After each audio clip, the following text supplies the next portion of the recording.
Assalamualaikum warahmatullahi wabarakatuh. Alhamdulillahirabbil alamin alladzi an'ama 'alaina bi ni'matil iman wal islam. Asyhadu an la ilaha illallah wahdahu la syarikalah wa asyhadu anna Muhammadan abduhu wa rasuluh. Allahumma salli ala Muhammadin wa ala alihi wa ashabihi ajma'in. Amma ba'd. Qala Allah ta'ala fi kitabil karim, wa iza qila lahum la tufsidu bil ardi qalu innama nahnu muslihun ala innahum humul mufsiduna walakin la yashurun. Sadaqallahul azim. Hadirin bapak, saudara, ananda para santri penghafal Al-Quran yang dirahmati oleh Allah Subhanahu wa ta'ala. Kepada Allah kita senantiasa bersyukur akan nikmat yang selalu tercurah kepada kita,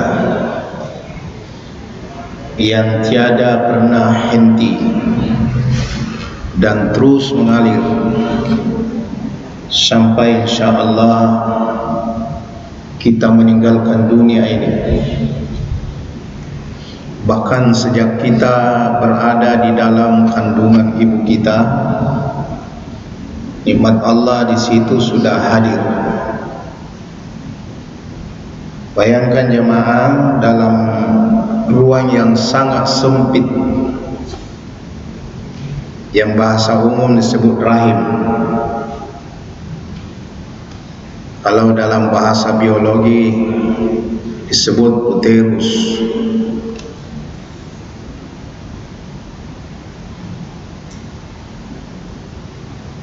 Dalam ruang yang sangat sempit itu jamaah, kita sebetulnya sudah menikmati asupan rezeki Allah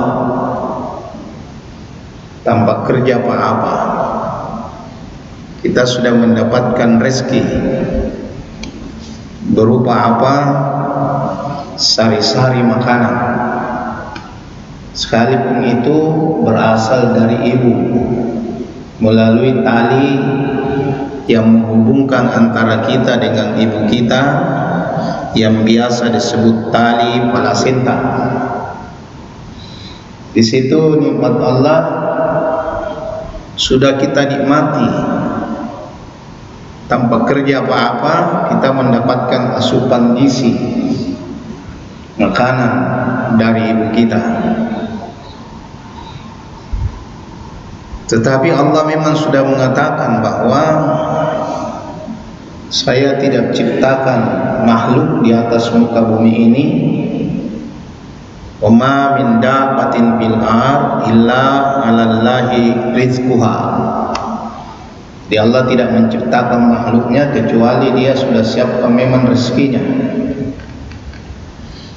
Jadi bayangkan dalam kondisi tak berdaya, tidak bisa kemana-mana, kita belum bisa bekerja, tetapi nikmat Allah sudah mengalir.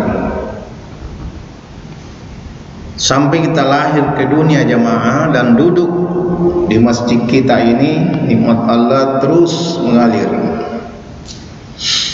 Makanya Allah ingatkan bahwa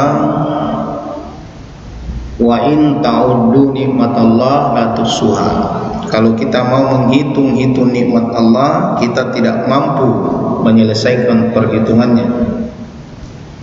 Sekarang ini ada era digital, era modern, software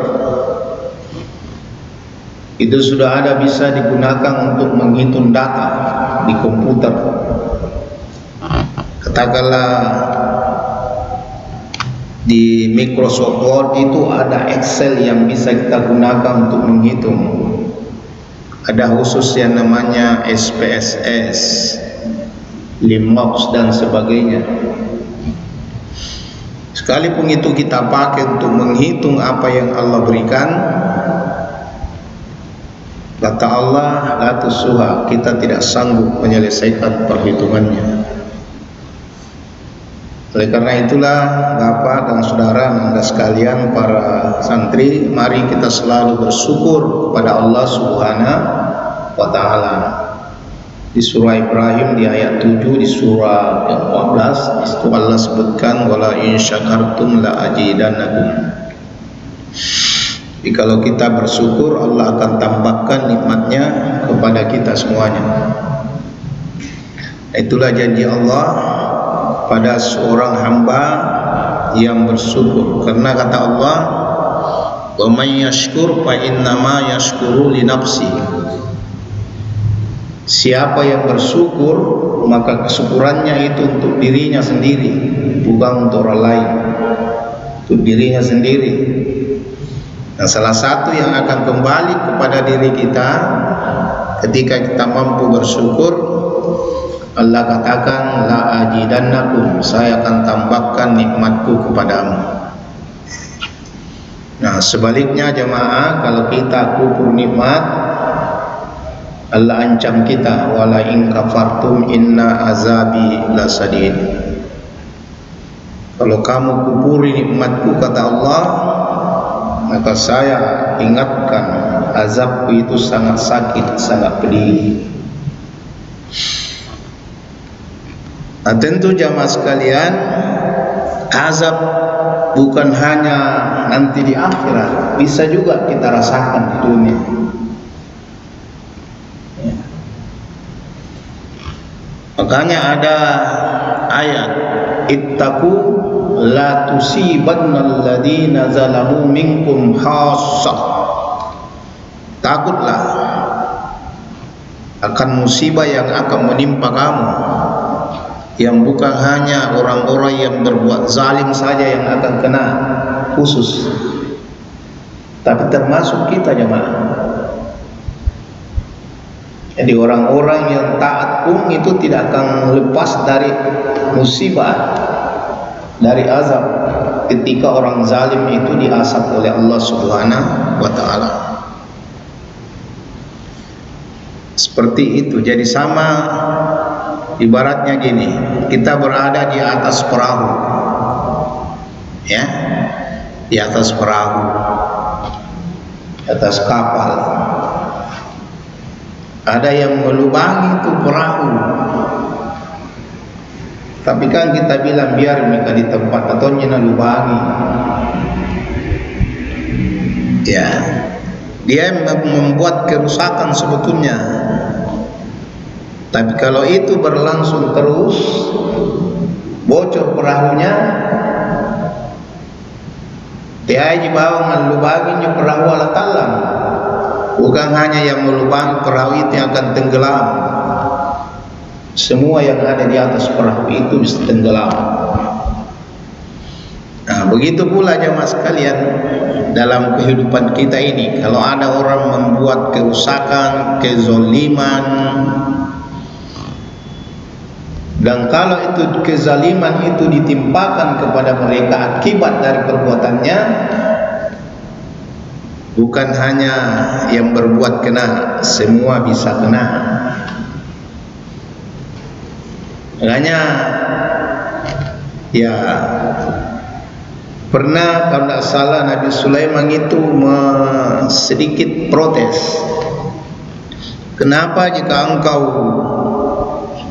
menghukum sesuatu kaum semua kena, kenapa bukan hanya yang berbuat salah saja itu yang zalim? Lalu Allah perintahkan, kalau begitu masuklah ke situ ya, di semak-semak. Jadi begitu dia masuk, mulailah itu semut naik di kakinya. Waktu naik belum ada yang menggigit, masih tenang. Tapi begitu menggigit satu, semua yang naik di kakinya nabar rasa ngasing. Nah begitulah. Padahal yang satu saja yang menggigit kamu, kenapa semuanya kamu musnahkan? Nah begitulah gambarannya jemaah, bahwa kalau ada orang-orang yang membuat kerusakan di atas muka bumi ini, bukan hanya, boleh jadi juga yang melakukan itu tidak kena, karena jauh dari tempat kerusakan yang dia lakukan. Misalnya yang terjadi di Aceh itu, di Tenggarai, kenapa terjadi banjir yang menghilangkan 2 kampung, 2 desa menurut gubernurnya? Itu karena adanya pembalakan hutan liar. Pembalakan hutan artinya penebangan hutan secara liar. Ya, ada menteri yang mengatakan bukan penebangan itu, emang kayu yang hanyut. Tapi kan aneh, kenapa itu ada kayu gelondongan yang sudah disensor tak potong-potong, pintarnya itu air memotong. Nah seperti itu.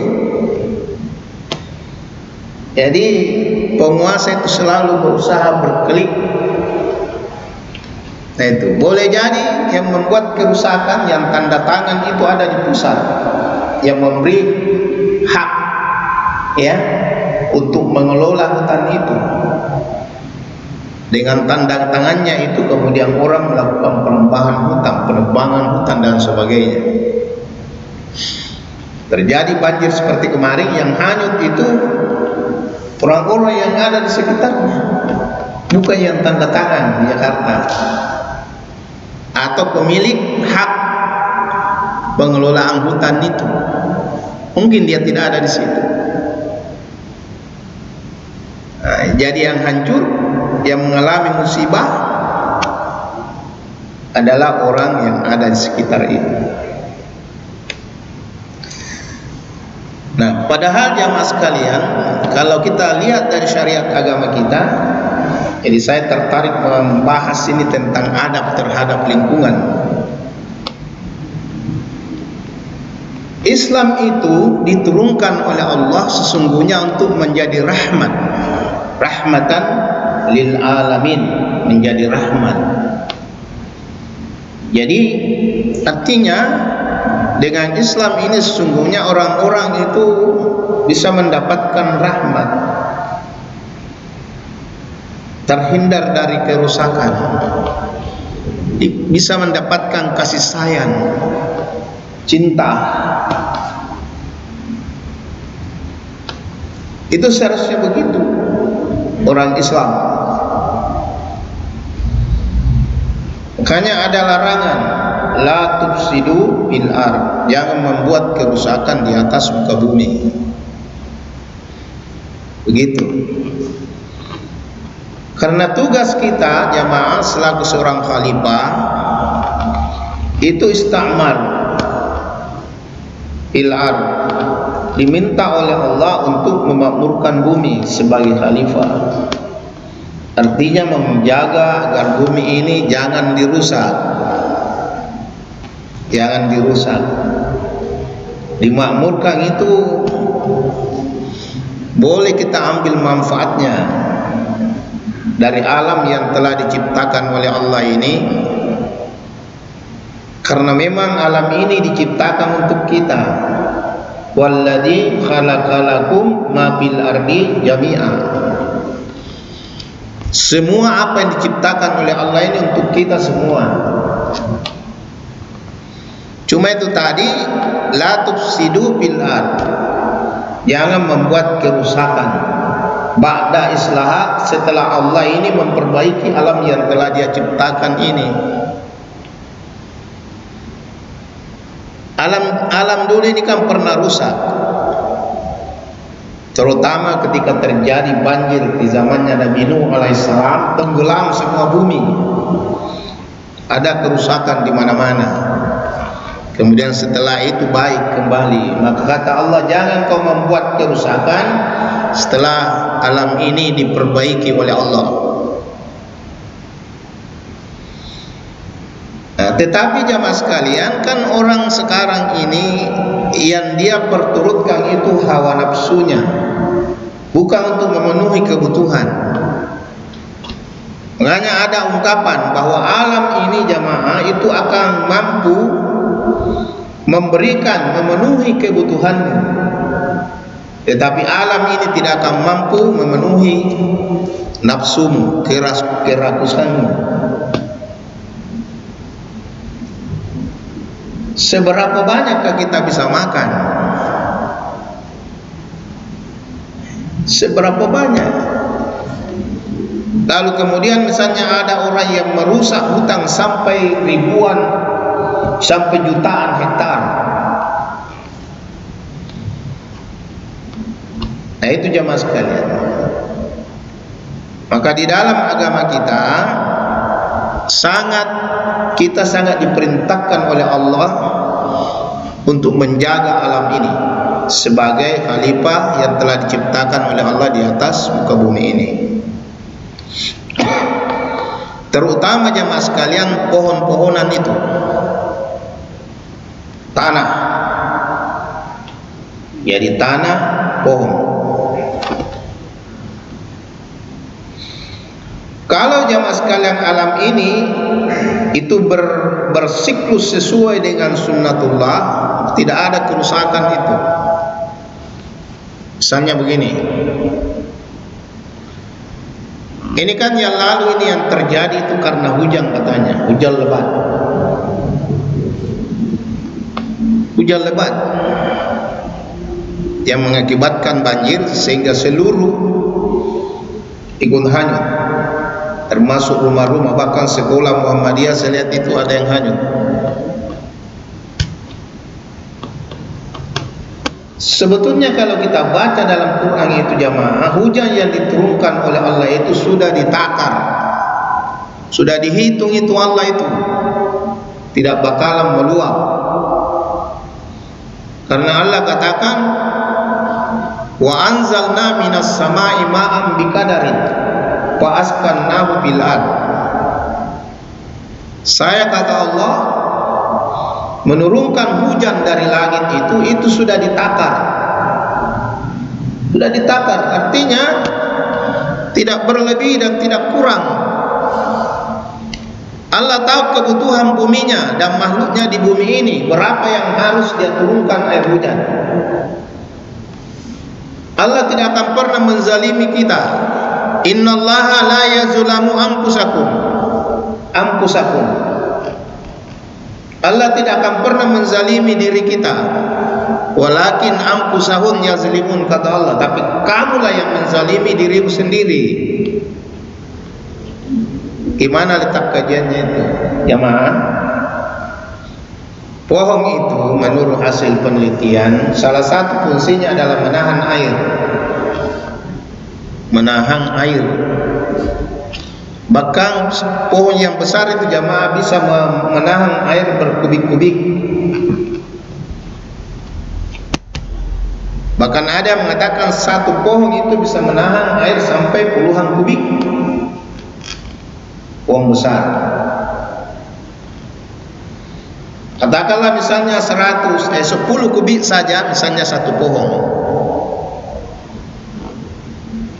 Lalu kemudian jamaah sekalian, ada orang yang menebang pohon 100 pohon, jadi 10 kali 100 pohon. Artinya apa? 100 kubik air hujan turun itu tidak tertampung, tidak tertahan oleh pohon. Dia akan mengalir di permukaan, disebut rangrut. Dia mengalir di permukaan, ya, tidak meresap ke dalam tanah. Nah, itulah jamaah sekalian yang mengalir ribuan, bahkan sampai ribuan kubik air di atas gunung itu turun. Itulah yang membawa semua kayu-kayu yang sudah ditebang, yang sudah dipotong, dan semua rumah yang dilewati. Jadi jamaah sekalian, Lalu ada orang mengatakan itu bencana alam,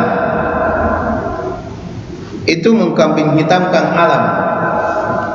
Alam tidak pernah merusak dirinya sendiri, dan alam itu tidak pernah merusak makhluk lain. Bukan alam. Makanya ya ada lagunya Ebit itu, mungkin alam mulai bosan bersahabat dengan kita. Coba kita bertanya pada rumput yang bergoyang. Bukan alam yang bosan bersahabat dengan kita, karena alam itu diciptakan oleh Allah untuk kita tempati. Yang salah itu manusianya, yang salah mengelola alam. Ya. Makanya Allah sebutkan dahar al-fasad fil bahri wal bahri bima kasabat aydin nas. Jadi kalau ada kerusakan di darat dan di laut, bima kasabat aydin nas, itu karena akibat tangan manusia. Tangan manusia, bima kasabat aydin nas, disebabkan oleh tangan manusia. Jadi bukan karena alam, tangan manusia yang merusak hutang itu. Ya. Liudzikahum ba'da amilu la'allahum yarji'un. Mereka ditimpakan seperti itu akibat dari perbuatan tangannya itu, la'allahum yarji'un, supaya mereka itu sadar, kembali sadar terhadap apa yang pernah dia lakukan. Itu maksudnya Allah. Tapi ini kan bukannya sadar, yang keluar bencana alam, ya, karena hujan lebat, tidak kembali kepada apa yang telah mereka lakukan. Padahal Allah katakan kalau ada kerusakan di darat dan di laut, itu akibat dari tangan manusia sendiri. Mereka ditimpakan dari akibat tangannya itu supaya mereka menyadari apa yang telah mereka lakukan. Tapi ini kan mereka tidak sadar. Malah kata Allah, wa iza qila lahum la tufsidu fil ard, kalau dikatakan jangan merusak di darat, di atas muka bumi ini, apa jawabannya? Qalu innama nahnu muslihun. Mereka menjawab, kami ini membangun, kami ini memperbaiki. Kan begitu. Dalam rangka pembangunan IKN misalnya, maka banyak pohon-pohon yang dibabat. Dalam rangka pembangunan properti, maka banyak tempat-tempat air yang ditimbun supaya bisa kita membangun. Nah, itu kan alasannya untuk memperbaiki. Padahal kata Allah, ketahuilah tufsiduna, mereka itu membuat kerusakan, walakin la yashurun, tapi mereka tidak sadar bahwa apa yang dia lakukan itu adalah kerusakan. Jadi jamaah sekalian, begitulah manusia, tidak menyadari apa yang telah dia lakukan. Nah, oleh karena itu Bapak dan Saudara Nanda sekalian, kita selaku manusia yang diciptakan oleh Allah sebagai khalifah memang harus berusaha menjaga alam. Paling tidak misalnya ya yang kecil-kecil, ya, kecil-kecil, jangan buang sampah di sembarang tempat. Itu contohnya. Jangan membuang plastik sembarang tempat, karena plastik itu jamaah salah satu yang bisa merusak struktur tanah. Plastik itu jamaah, kalau itu tidak dibakar itu sekitar 300 tahun baru bisa hancur. Bayangkan itu. Setiap hari kita ini bergaul dengan plastik, itu mencemari tanah itu. Nah, jadi jamaah sekalian itu, apalagi sampai tumbuhan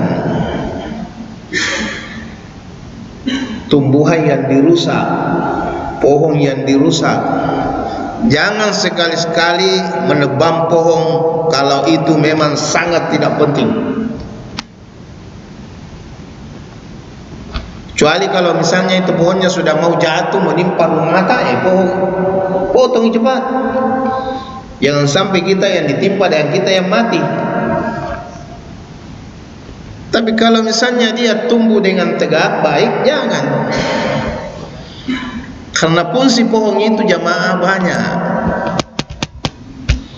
Salah satunya itu adalah menghasilkan oksigen melalui proses fotosintesis. Itulah yang kita hirup setiap hari sehingga kita bisa bernapas. Jadi luar biasa itu fungsinya.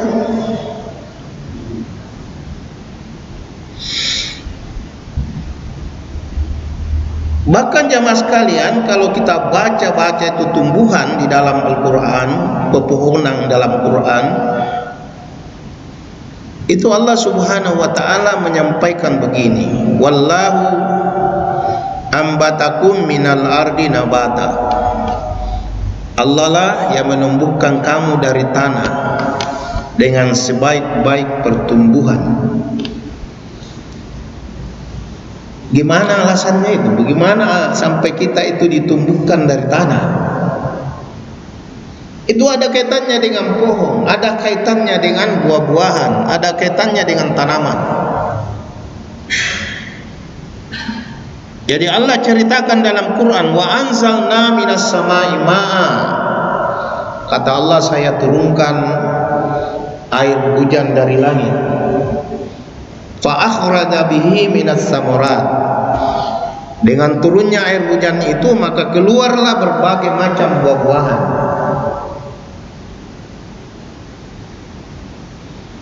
Jadi hujan yang diturunkan oleh Allah tadi, yang sudah ditakar oleh Allah itu kemudian melarutkan zat-zat yang ada di dalam tanah berupa unsur hara yang ada dalam tanah. Itulah yang dihisap oleh tumbuhan. Menjadi buah mangga kalau pohon mangga, menjadi buah apel kalau pohon apel, menjadi buah pisang kalau pohon pisang, menjadi kedelai, ya. Itu yang tumbuh dari tanah.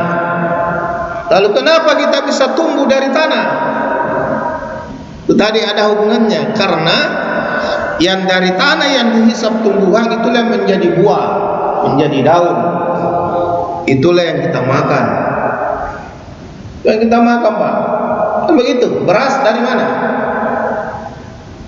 Dari padi. Padi tumbuh dari apa? Dari tanah. Dia ambil sari-sari makanan dari tanah. Itu. Kedelai tumbuh dari tanah. Dia ambil sari-sari makanan dari tanah. Kedelai ini ada yang diubah menjadi tahu, menjadi tempe melalui proses fermentasi. Ya. Nah, tahu tempe ini dimakan oleh bapak. Ya, dimakan oleh bapak. Dalam proses metabolisme dalam tubuh ada yang menjadi daging, ada yang menjadi darah, ada yang menjadi bibit. Kalau di kita laki-laki namanya sperma.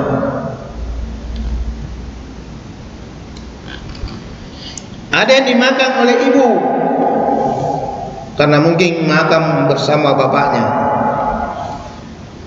Di tubuh ibu setelah dia makan secara metabolisme juga diproses. Ada yang menjadi darah, ada yang menjadi daging, dan ada yang menjadi bibit, namanya opung, telur. Bapak dan ibu main-main. terjadi pembuahan. Dalam bahasa biologi disebut zigot. Kalau di surah Al-Mu'minun itu dijelaskan oleh Allah menjadi nutfah. Nutfah ini kata Allah, fi qararin makin, saya simpan dalam rahim yang kokoh. Summa ja'alna nutfah alaqa. Nutfah itu kemudian menjadi segumpal darah.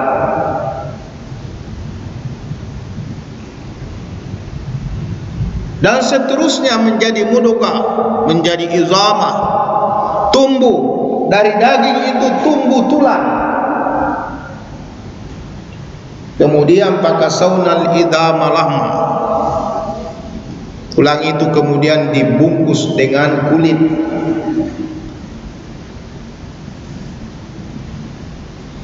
Summa ansa'at fatabarakallahu ahsanul khaliqin. Maka jadilah kita makhluk yang berbeda dengan makhluk yang lain. Kita dibentuk oleh Allah sebaik-baik bentuk. Nah, selama kurang lebih 9 bulan lahirlah kita sebagai manusia. Allah katakan, saya tumbuhkan engkau dari tanah sebaik-baik pertumbuhan. Jadi Bapak jangan mencari mana ini, kenapa ini tidak ada orang keluar dari tanah. Jangan berpikir seperti itu.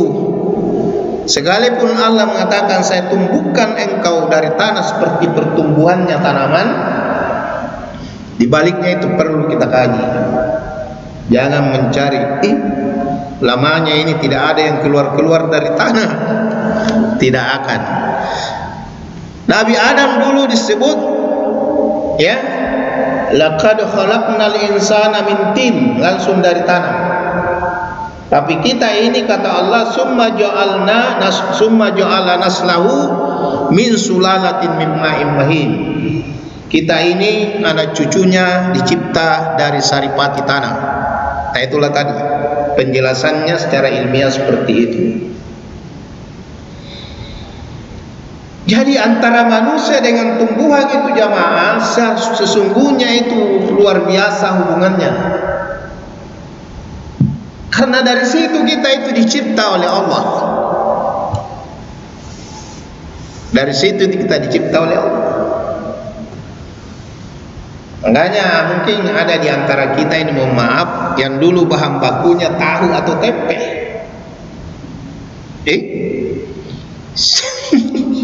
Siapa tahu dulu bapak kita makan tahu, makan tempe, lalu itu yang jadi bibit.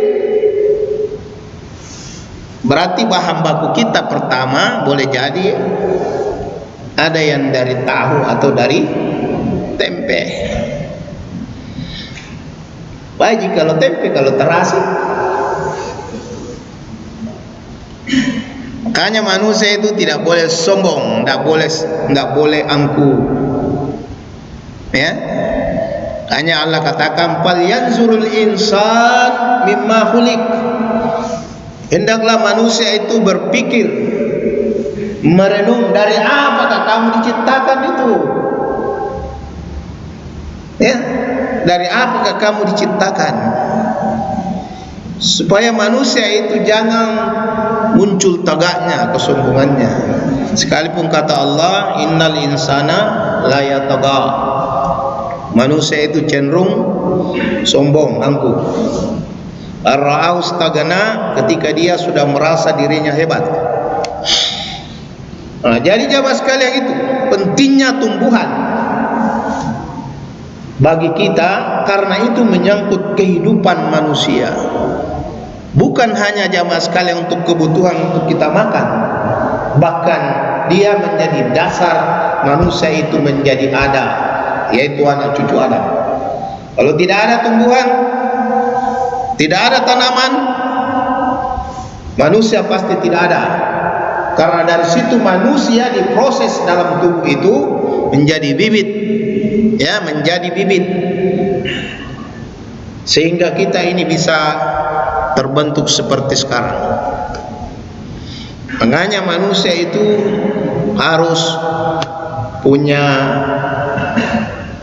sikap yang baik terhadap tanaman itu, terhadap tumbuhan, terhadap pepohonan. Karena itulah asal kejadian, wahai ya manusia. Maka jangan sembarang menobang, jangan sembarang memotong ya tumbuh-tumbuhan itu. Nah, jamaah sekalian, jadi ayat yang saya bacakan itu menunjukkan bahwa tumbuhan dan manusia itu sama-sama berasal dari unsur tanah.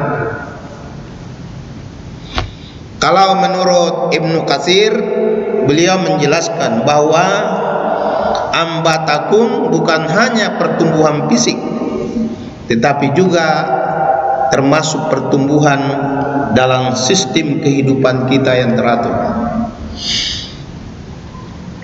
Jadi jamaah sekalian itu,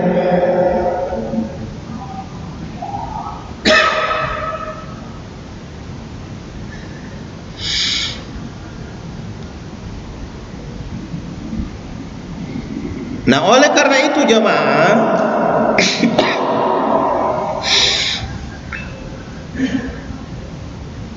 Allah Subhanahu wa ta'ala banyak mengingatkan kita tentang pohon dan tanaman ini di dalam Al-Quran.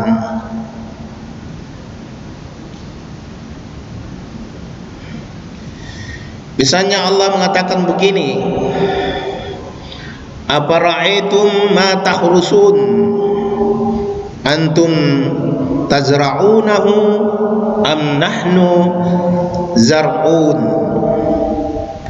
Allah sebetulnya itu bertanya kepada orang yang suka menebang pohon, yang suka merusak hutang-hutang.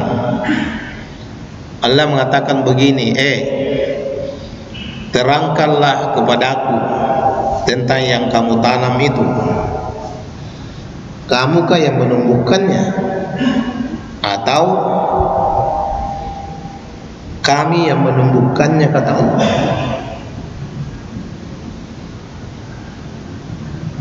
Artinya apa? Tanaman tumbuhan itu ditumbuhkan oleh Allah, bukan kita.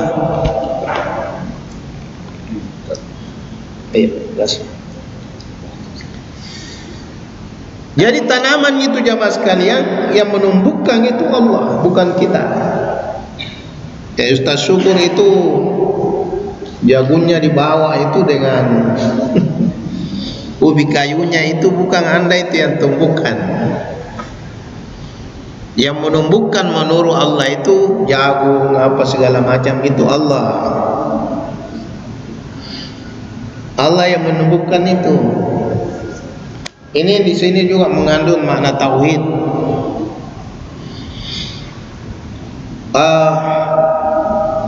Saya sering mengatakan begini, supaya itu jelas bahwa bukan kita yang menumbuhkan itu tanaman. Terkadang itu jamaah ada petani yang menanam itu berdekatan, jenis tanahnya sama, jenis tanamannya sama, waktu menanam juga sama, serentak. Pupuk yang diberikan juga sama, jenis tanaman yang juga yang ditanam sama. Tapi sawah yang di sebelah ini tidak subur, malah mati.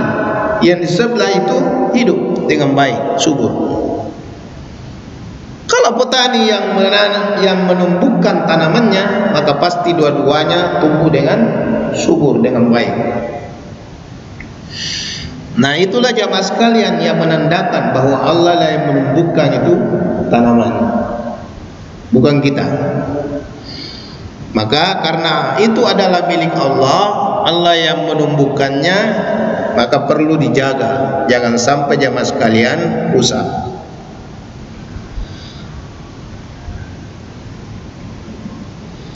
Ya, sekalipun manusia memiliki misalnya teknologi dalam bidang pertanian, Ini ayat ini menunjukkan kepada kita akan keterbatasan kita selaku manusia. Ya, karena hakikat pertumbuhan tanaman itu tetap di tangan Allah Subhanahu wa taala. Kalau menurut Al-Ghazali jamaah, beliau mengatakan bahwa tumbuhan itu adalah tanda tajalli, manifestasi kekuasaan Allah di alam.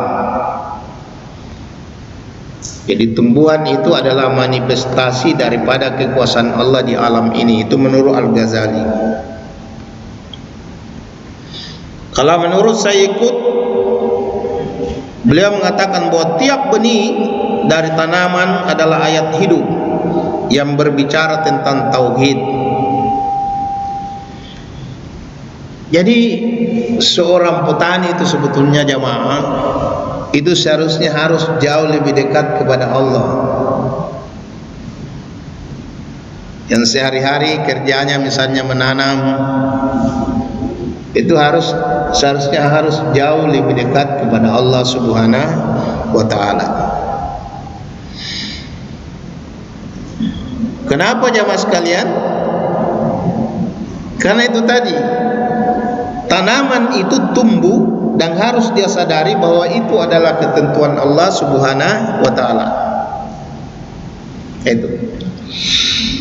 Kemudian rupanya itu Allah juga mengumpamakan jamaah sekalian, tumbuhan itu diibaratkan seperti iman. Jadi Allah menyampaikan di surah Ibrahim di ayat 24, masalul kalimat thayyibah kasajaratin thayyibah asluha sabit wa far'uha bis sama. Jadi Allah memberi penjelasan perumpamaan jamaah sekalian, ya, kalimat yang baik itu seperti pohon yang baik, akarnya kuat dan cabangnya menjulang ke langit. Jadi jamaah sekalian, pohon itu diumpamakan seperti kalimat yang baik, kalimatan thayyibah. Kalimat thayyibah itu la ilaha illallah. Jadi situ mengandung keimanan. Jadi rupanya jamaah sekalian, tumbuhan itu diibaratkan seperti kalimat yang baik. Nah, kalimat yang baik ini jamaah itu akarnya kuat, cabangnya menjulang ke atas. Itulah seharusnya jamaah sekalian prinsip dasar ini yang dimiliki seorang muslim. Dia harus memiliki kekuatan yang menghujam jauh, mengakar ke dalam tanah. Artinya imannya itu harus betul-betul kuat, mengakar. Kemudian di samping itu dia seorang muslim harus kuat, memiliki cabang-cabang yang kuat. Mungkin pernah saya ungkap di sini bahwa seorang mukmin itu memang harus kuat. Al mu'minun qawiyun khairum minal mu'min da'if. Jadi mukmin yang kuat itu jauh lebih baik daripada mukmin yang lemah. Nah, itu jamaah sekalian.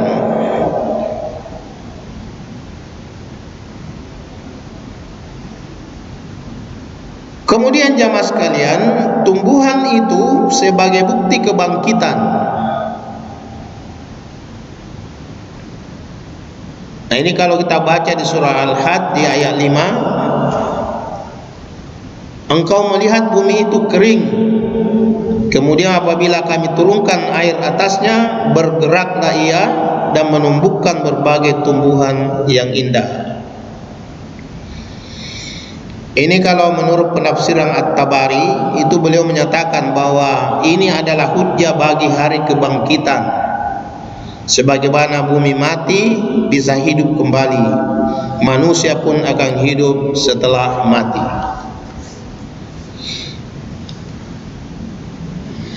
Jadi jamaah sekalian, saya ingin mengatakan begini, bahwa peran kita selaku khalifah di atas muka bumi ini, kan peran kita itu dua. Pertama sebagai abid, hamba Allah yang diperintah untuk menyembah. Yang kedua sebagai khalifah. Nah, peran khalifah ini adalah memakmurkan bumi, menjaga kelestarian dari bumi. Jadi jangan mudah merusak lingkungan di mana kita berada. Termasuk sebetulnya itu membuang sembarang sampah, membuang puntung rokok sembarang. Itu sebetulnya adalah bagian yang tidak berakhlak terhadap lingkungan kita. Jadi jangan sampai itu terlalu dimudah-mudahkan. Itu anak-anak TK saja di luar negeri seperti Jepang, Pak Haji punya pengalaman. Itu kalau dia makan gula-gula, lalu dia tidak punya tempat untuk buang sampah, dia kantong itu gula-gulanya itu, pembungkus gula-gulanya.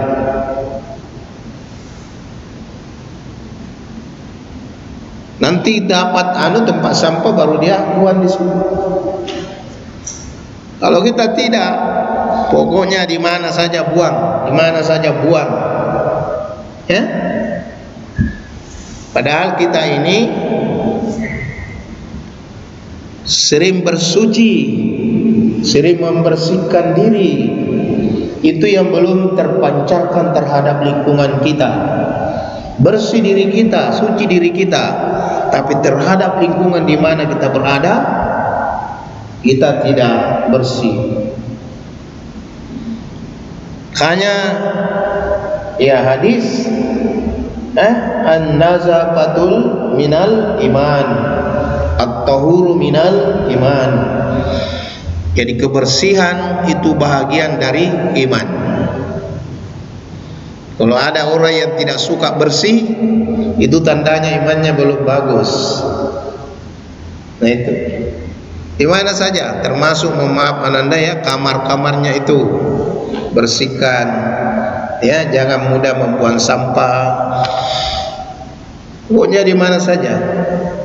Nah, seharusnya kita orang Islam itu yang paling menjaga kebersihan. Saya kira demikian barangkali jamaah sekalian, karena sudah masuk waktu. Saya ingin kembali mempertegas bahwa kalau kita berbuat baik terhadap alam, maka alam pun akan berbuat baik kepada kita. Kalau kita merusak alam, maka yang akan menimpa akibatnya adalah kita sendiri. Itu sunnatullah. Kalau kita menjaga kelestarian bumi, maka bumi ini jamaah sekalian akan memberikan yang terbaik buat kita. Tapi kalau kita sering merusak bumi, maka tunggulah kerusakan, malapetaka, musibah yang akan menimpa kita. Semoga jamaah kita di Sulawesi Selatan ini terhindar dari hal-hal seperti itu. Mudah-mudahan jamaah. Tapi di Malina itu kan sudah pernah juga itu gunung apa itu runtuh, satu desa tertimbun. Itu kenapa? Karena seluruh pohon ditebang dijadikan kebun sayur. Jadi seperti itulah yang akan terjadi. Mereka mencari kehidupan dengan cara memotong pohon, tapi pada akhirnya mereka binasa dengan perbuatannya sendiri. Saya kira demikian, mudah-mudahan bermanfaat. Nasrun minallah wa fathul qarib wa basyiril mu'minin. Akhirul kalam. Assalamualaikum warahmatullahi wabarakatuh.